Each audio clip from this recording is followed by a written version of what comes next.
आज हम क्लास 8 के एक बहुत इंपॉर्टेंट चैप्टर प्रकाश को लेके आए हुए हैं।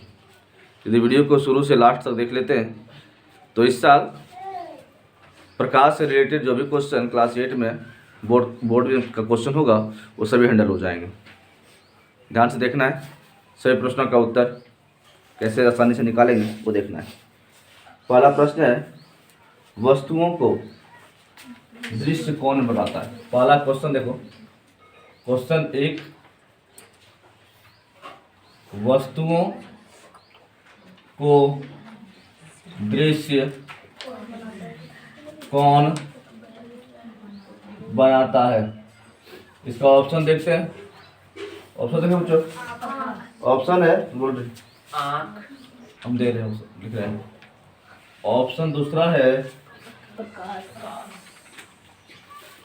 दूसरा ऑप्शन है प्रकाश, तीसरा ऑप्शन है दूरबीन और चौथा ऑप्शन है सूक्ष्मदर्शी।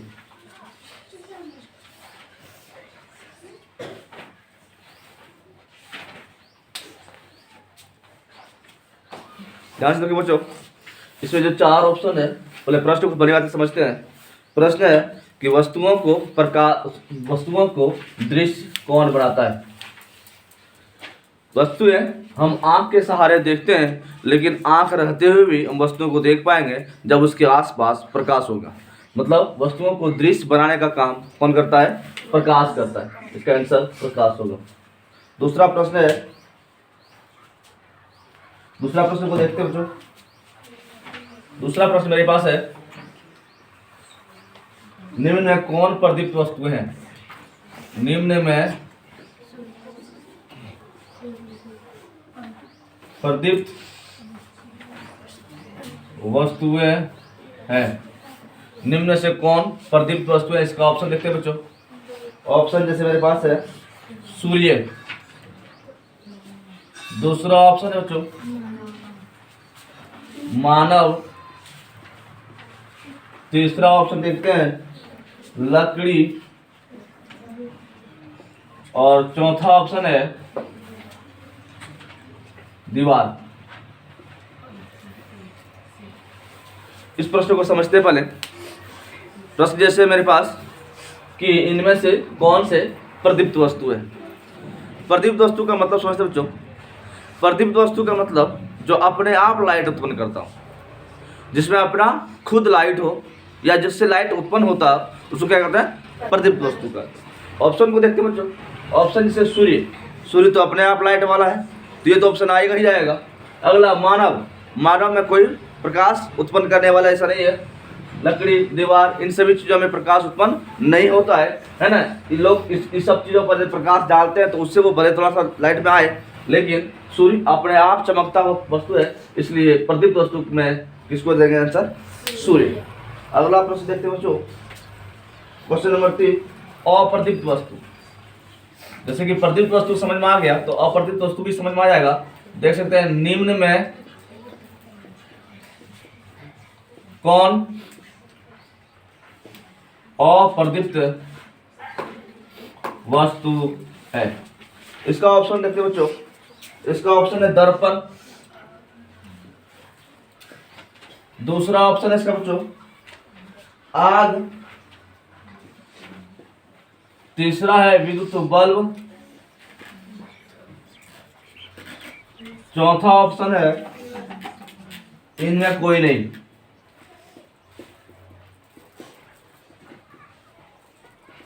इनमें कोई नहीं। निम्न में कौन अप्रदीप्त वस्तु है, इसको देखते हैं। आग का मतलब होता है जब कोई वस्तु जल रहा है, उसके बाद जो आग उत्पन्न हो रहा है, जलने के बाद जो हो रहा है उसको आग कहेंगे। और आग तो लाइट उत्पन्न करेगा, इसलिए क्या है? प्रदीप्त वस्तु है। विद्युत बल्ब जब जलने लगेगा तो क्या करेगा? लाइट उत्पन्न करेगा, है ना। इनमें से कोई ऑप्शन, चूंकि ये दोनों प्रदीप्त वस्तु है, अप्रदीप्त की बात यदि कोई अप्रदीप्त ना हो तब इसको ऑप्शन चूज करेंगे। लेकिन दर्पण जो अप्रदीप्त वस्तु होता है, क्योंकि ये अपना प्रकाश उत्पन्न नहीं करता, भले वो प्रकाश को फैलाने का काम करता है, प्रकाश का परावर्तन भले दर्पण करा देता है, प्रकाश उस पर आके टकरा के घूम जाता है, लेकिन वो अपने आप प्रकाश उत्पन्न नहीं करता है, इसलिए इसको अप्रदीप्त वस्तु कहते हैं। अप्रदीप्त वस्तु का मतलब जो अपना प्रकाश खुद उत्पन्न नहीं करे। तो ये दर्पण इस प्रश्न का उत्तर हो रहा है। अगला प्रश्न जैसे मेरे पास है, प्रकाश की चाल। अगला क्वेश्चन है, प्रदीप्त पिंड कौन कौन होते हैं? प्रदीप्त पिंड कौन कौन होते हैं? प्रदीप्त पिंड कौन से होते हैं या कौन से होते हैं, कौन कौन होते हैं? पहला है चंद्रमा, दूसरा है तारे, तीसरा ऑप्शन है ए और बी दोनों, मतलब चंद्रमा और तारा दोनों, ए और बी दोनों। एक और ऑप्शन देखते हैं बच्चों, इसमें एक ऑप्शन दिया है इनमें से कोई नहीं, इनमें से कोई नहीं। प्रदीप्त पिंड का मतलब है जो अपने आप जैसे लाइट उत्पन्न करे, पिंड की बात हो रही है। प्रदीप्त पिंड, पिंड की बात हो जो चमकता हुआ हो, है ना, उसको हम प्रदीप्त पिंड कहेंगे। और इसका आंसर देखेंगे बच्चों, इसका आंसर होगा तारा। प्रदीप्त पिंड कौन कौन होते हैं या कौन से होते हैं? तो चंद्रमा प्रदीप्त पिंड नहीं है। प्रदीप्त पिंड मतलब अपना उत्पन्न करना लाइट। लेकिन देखते होंगे कि चंद्रमा क्या होता है, लाइट तो उत्पन्न करते हैं। जब भी हम लोग रात में पूर्णिमा के टाइम या अन्य जब चंद्रमा दिखाई देता है तो हम देखते हैं कि चंद्रमा तो अपना लाइट दे रहा है, वास्तव में उसका अपना वो लाइट नहीं है। वो लाइट कहाँ से आया हुआ है? सूर्य से आया हुआ। वो अपना प्रदीप्त तो नहीं कर रहा, अपना लाइट उत्पन्न नहीं कर रहा, इसलिए उसको हम प्रदीप्त वस्तु की श्रेणी में नहीं रखेंगे। जबकि तारे का अपने आप खुद प्रकाश होता है, वो खुद अपना प्रदीप्त करता है लाइट को, इसलिए उसको प्रदीप्त वस्तु कहेंगे। नेक्स्ट प्रश्न देखेंगे बच्चों, प्रकाश की चाल। प्रकाश की चाल कितने किलोमीटर प्रति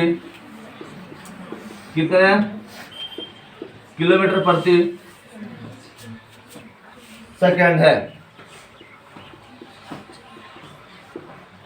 इसको देखते हैं बच्चों, प्रकाश की चाल कितने किलोमीटर प्रति सेकंड है। इसका ऑप्शन देखते हैं बच्चों, इसका ऑप्शन देख सकते हैं, प्रति सेकंड की बात हो रही है। इसका ऑप्शन देखते हैं, ऑप्शन जैसे कि है 20,000। दूसरा ऑप्शन देखेंगे बच्चों 3 लाख। नेक्स्ट ऑप्शन है 40,000। और नेक्स्ट जो क्वेश्चन है वो है 50,000।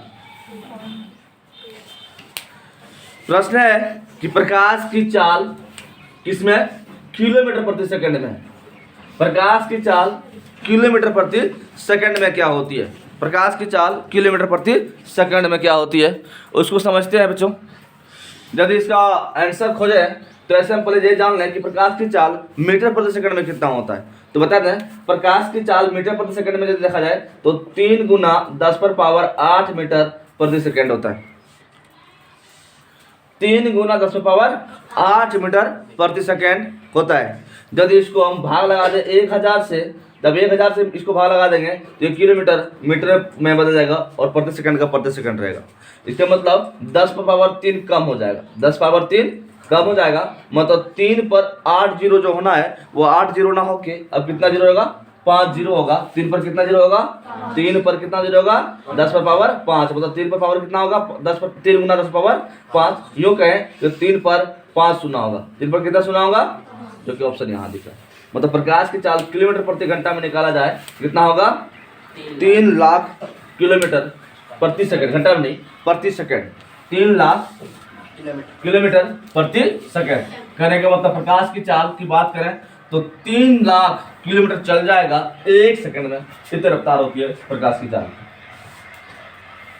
नेक्स्ट प्रश्न मेरे पास है, उसको देखते हैं बच्चों। अगला प्रश्न है, परावर्तन के कितने नियम हैं या होते हैं? परावर्तन के कितने नियम होते हैं? इसका ऑप्शन देखेंगे बच्चों, 1, दूसरा ऑप्शन 2, तीसरा ऑप्शन 3, चौथा ऑप्शन 4। देखते हैं बच्चों, ये प्रश्न मेरे पास है, परावर्तन के कितने नियम होते हैं, मतलब प्रकाश परावर्तन के कितने नियम होते हैं? तो बता दें, प्रकाश परावर्तन के मात्र 2 नियम होते हैं। इसका आंसर बी नंबर होगा। ठीक है, परावर्तन के कितने नियम होते हैं? तो परावर्तन के 2 नियम होते हैं बच्चों। नेक्स्ट प्रश्न देखते हैं, क्वेश्चन नंबर 6। क्वेश्चन नंबर 7 की बात करें बच्चों, परावर्तन कौन किसे कहते हैं, या परावर्तन कौन किसे कहते हैं? परावर्तन कौन किसे कहते हैं? परावर्तन कौन किसे कहते हैं? परावर्तन कौन के बारे में बात करें बच्चों, तो परावर्तन कौन का ऑप्शन चाहे जो भी हो, इसका डेफिनेशन की तरफ हम कह सकते हैं, परावर्तन कौन 2 किरणों के बीच का कोण है, और वो किरण है परावर्तित किरण एवं अभिलंब के बीच का बना कोण। बीच का कोण को क्या कहते हैं? परावर्तन कोण कहते हैं। परावर्तन कोण की बात करें बच्चों, तो परावर्तित किरण एवं अभिलंब के बीच का जो कोण है उसको हम क्या कहेंगे? परावर्तन कोण कहेंगे। इसके बाद जो भी ऑप्शन होगा उसको नहीं टिक लगा के, बल्कि हम केवल इसको टिक लगाएंगे। प्रकाश परावर्तन में जो परावर्तन कोण है वो है परावर्तित किरण एवं अभिलंब के बीच का कोण।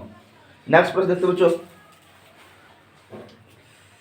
आपतन कोण किसे कहते हैं? इसको भी पूरा ये नहीं लिखते हैं, ऑप्शन नहीं लिखते, खाली इसका आंसर बताते हैं। तो आपतन कोण ये फिक्स आंसर है, इसलिए इसको हम नहीं लिख रहे। किसे कहते हैं? आपतन कोण किसे कहते हैं? यदि इस प्रश्न का उत्तर खोजना चाहे बच्चों, तो इसका भी सीधा आंसर लिखते हैं, उसका ऑप्शन जो भी हो वही टिक लगाएंगे। आपतन कोण होता है आपतित किरण एवं अभिलंब के बीच का कोण, एवं अभिलंब के बीच का कोण। इसको आसान से याद कर सकते बच्चों। कैसे याद होगा, ध्यान से देखो। ये परावर्तित किरण के परावर्तन कोण की बात करें तो इसमें परावर्तित को किरण आएगा, यदि आपतन कोण की बात करें तो इसमें आपतित किरण आएगा, और दोनों ही में आपतित किरण अभिलंब के साथ कोण बनाएगा और परावर्तित किरण भी अभिलंब के बीच के साथ कोण बनाएगा। जब अभिलंब के बीच परावर्तन कोण बनाना हो तो परावर्तित किरण के साथ मिलकर करेगा, और अभिलंब जब आपतन कोण बनाएगा तो आपतित किरण के साथ मिलकर कोण बनाएगा। ठीक है, यहां से देखते हैं नेक्स्ट क्वेश्चन देखते हैं बच्चों।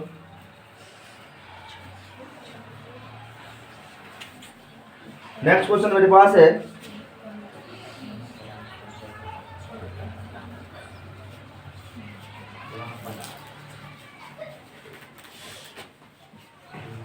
एक क्वेश्चन है, जब प्रकाश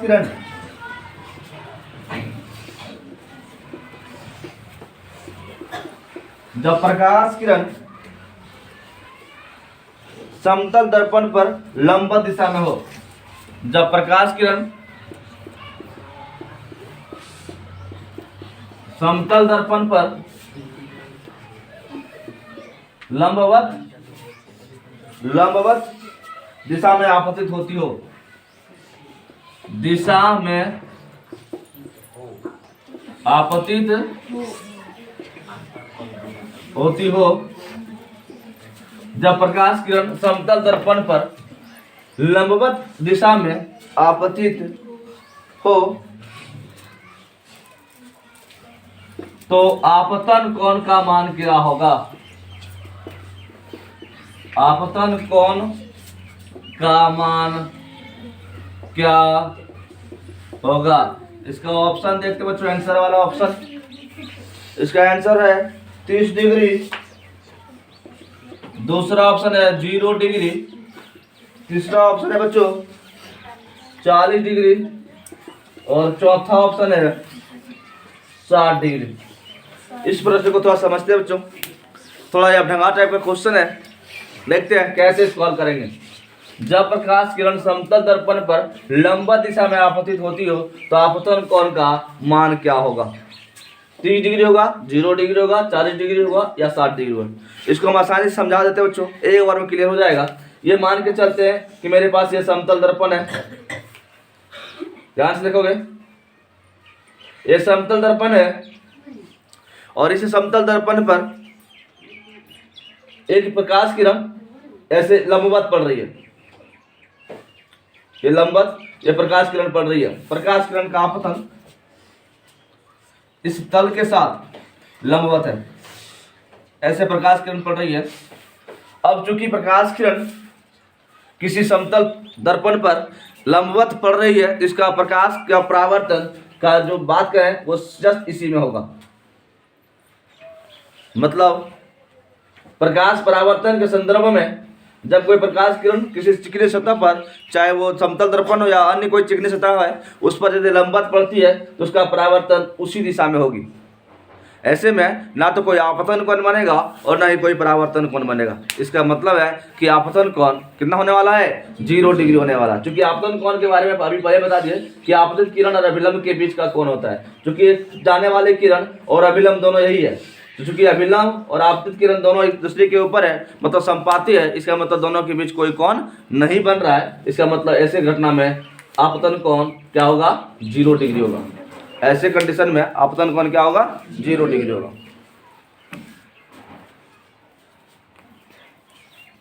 नेक्स्ट प्रश्न देखते हैं बच्चों।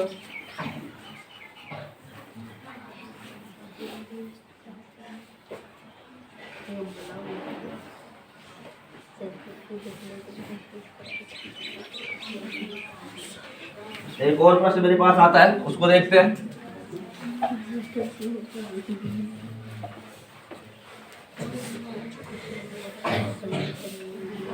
एक प्रश्न है, समतल दर्पण द्वारा बना प्रतिबिंब, समतल दर्पण द्वारा बना प्रतिबिंब होता है। इसको समझते हैं बच्चों, समतल दर्पण द्वारा बना प्रतिबिंब होता है। इसका ऑप्शन, एक ही प्रश्न में बहुत सारे प्रश्नों का उत्तर हम बना देते हैं। जब भी कोई वस्तु समतल दर्पण के सामने रखा जाएगा, जब उसका प्रतिबिंब बनेगा तो कैसे प्रतीत होगा, उन सभी पॉइंट्स को बताते हैं। इसका आंसर नहीं बता के, बल्कि ऑब्जेक्टिव ऑप्शन नहीं बता के, बल्कि इसका सीधा हम आंसर बता रहे हैं। वो सभी कंडीशन जो समतल दर्पण द्वारा बनाया जा सकता है। पहला जो कंडीशन बनेगा वो बायां का दायां दिखेगा, बायां का दायां दिखेगा।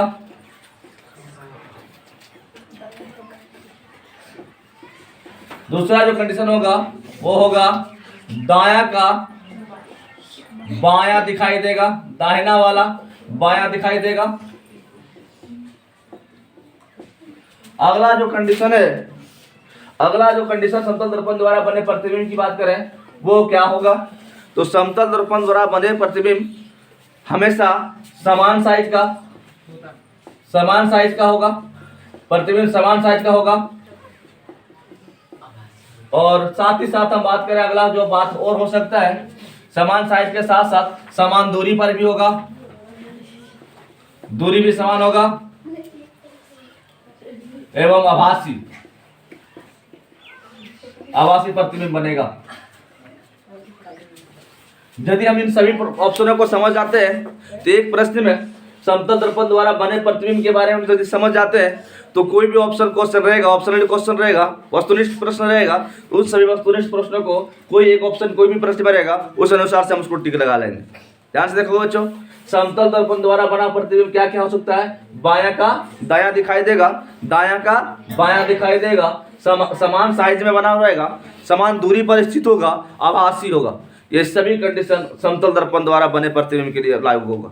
अब कोई भी प्रश्न में इसको कोई एक ऑप्शन दिया रहेगा, उसको हम टिक लगाएंगे। 2 ऑप्शन रहेगा तो दोनों के लिए कोई और तीसरा ऑप्शन दिया रहेगा, कोई 3 ऑप्शन रहेगा तो एक और ऑप्शन रहेगा, उपरोक्त सभी, तो उपरोक्त सभी लगाएंगे।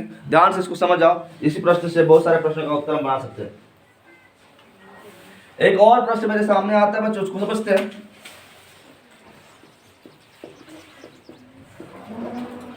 श्वेत प्रकाश में कितने रंग होते हैं? जिसके बारे में ऑप्शन की बात करें तो ऑप्शन बहुत सारे ऑप्शन दिया जा सकता है, 4 ऑप्शन दिया रहेगा, जैसे 5, दूसरा ऑप्शन 4, तीसरा ऑप्शन 7, चौथा ऑप्शन 8, जो मन हो ऑप्शन दे सकता है। लेकिन इसका आंसर यदि हम देखें बच्चों तो समतल श्वेत प्रकाश के अंदर कितने रंग के प्रकाश छुपे रहते हैं, तो इसका आंसर होगा 7। जहां भी इसका ऑप्शन रहेगा ए में रहे, बी में रहे, सी में रहे, हम 7 को डाल देंगे, कोई दिक्कत? श्वेत प्रकाश में कितने रंग होते हैं बच्चों? तो कितने होते हैं? 7। यदि उस रंगों को जानना चाहें उसके लिए एक ट्रिक याद रखना है, और वो ट्रिक है बे जा नी हो पी नाला। इस ट्रिक को जानना है तो बे जा नी हो पी नाला, ये 7 रंग हुआ। देख सकते हैं, बे से बैगनी, बे से बैंगनी, जा से जामुनी, नी से नीला, ह से हरा, पी से पीला, ना से नारंगी, और ला से लाल। ये 7 रंग के समूह होते हैं श्वेत प्रकाश में। ठीक है, यदि ट्रिक याद रखना है तो ट्रिक याद रखना है बे जा नी हो पी नाला। वीडियो को बार बार देख के ये चीज याद रख सकते हैं। नेक्स्ट जो प्रश्न है मेरे पास बच्चों, नेक्स्ट प्रश्न जो मेरे पास है उसको समझते हैं बच्चों।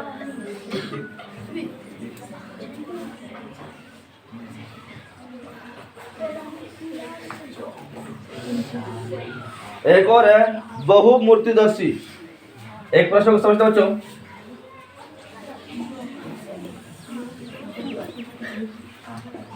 बहुमूर्तिदर्शी के निर्माण में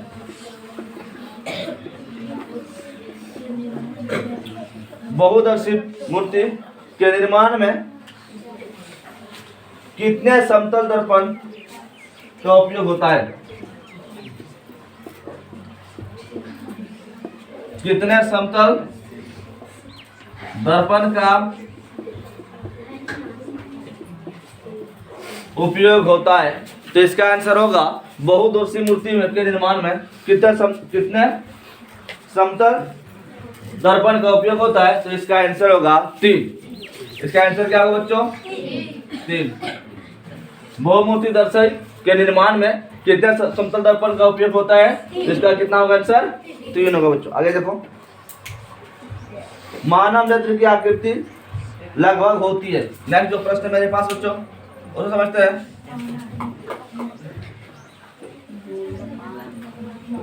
मानव नेत्र की आकृति लगभग होती है।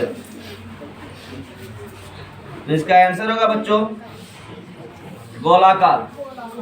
गोलाकार, अंडा के गोलाकार, अंडा नहीं, गोल के आकार।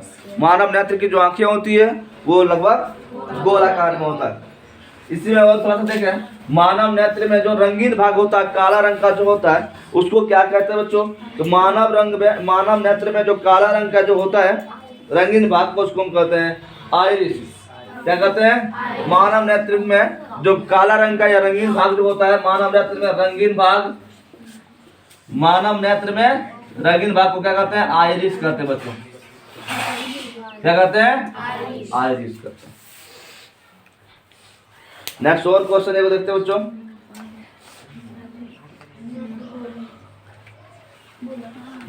नेत्र गोलक के अग्रभाग को क्या कहते हैं बच्चों? इसको समझते हैं।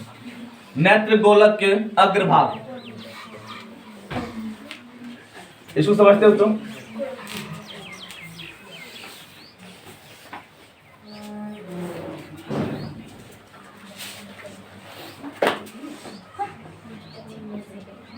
नेत्र गोलक के अग्रभाग को क्या कहते हैं? इसका आंसर देखना चाहिए बच्चों। इसका आंसर समझते हैं बच्चों। सीधा आंसर बता रहे हैं, नेत्र गोलक का अग्रभाग को कार्निया कहते हैं। नेक्स्ट प्रश्न मेरे पास है बच्चों, उसको ध्यान से देखेंगे।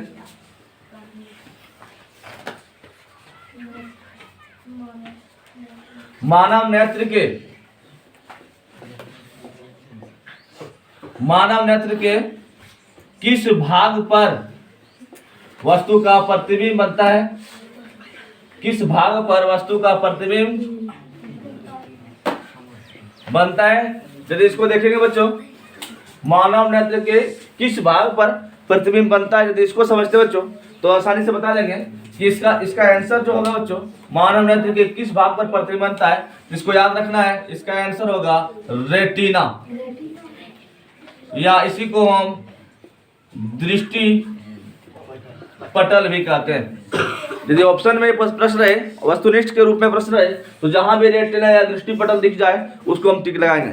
मानव के कौन से भाग पर, मानव नेत्र के कौन से भाग पर वस्तु का प्रतिबिंब बनता है, तो रेटिना इसका आंसर आएगा।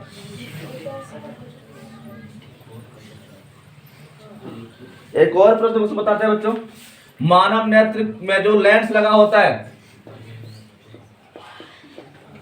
मानव नेत्र में किस प्रकार का लेंस लगा होता है, लेंस होता है? ध्यान से देखो बच्चों, मानव नेत्र में किस प्रकार का लेंस होता है, तो इसका आंसर बता रहे हैं बच्चों। ये याद रखना है, उत्तल, जिसको हम दूसरा नाम अभिसारी भी कहते हैं, लेंस। यदि उत्तल या अभिसारी लेंस कहीं वस्तुनिष्ठ प्रश्न में दिख जाए कि मानव नेत्र के बारे में पूछा गया हो कि मानव नेत्र में कौन सा लेंस लगा हुआ है, या तो उत्तल लेंस का ऑप्शन दिया रहेगा या अभिसारी लेंस का दिया रहेगा, तो हम उसको टिक लगा देंगे। कोई दिक्कत? अगला जो प्रश्न है मेरे पास बच्चों, उसको समझते हैं।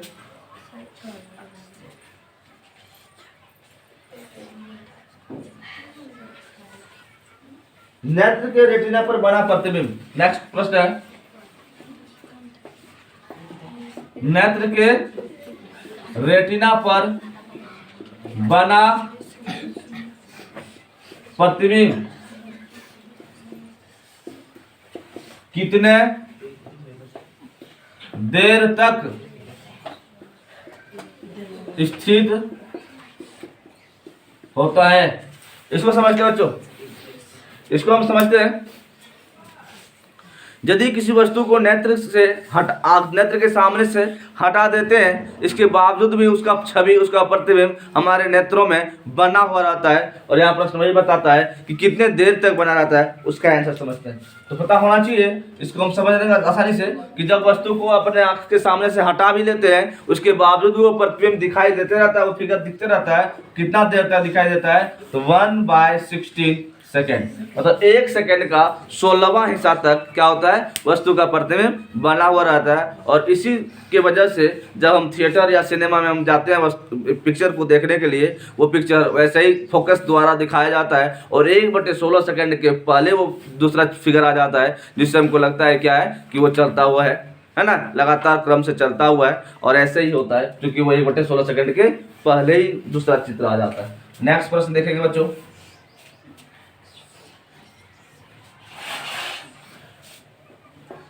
नेत्र के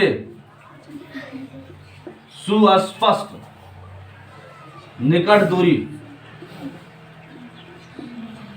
क्या होती है? इसको समझते हैं बच्चों। नेत्र के सुस्पष्ट निकट दूरी क्या होती है, मतलब नेत्र के निकट वो नेत्र के कम से कम वो किन सी दूरी होती है जहां तक हम वस्तु को सुस्पष्ट देख सकते हैं। यदि किसी वस्तु को देखना है तो हमें नेत्र के सामने कितना दूरी पर कम से कम रखना होगा, इसको समझते हैं बच्चों। तो वो है कम से कम नेत्र लेंस से 25 सेंटीमीटर की दूरी होने पर, है ना। यदि किसी वस्तु को हमको स्पष्ट देखना है तो नेत्र से कम कितने दूरी पर रखना होगा बच्चों, 25 सेंटीमीटर।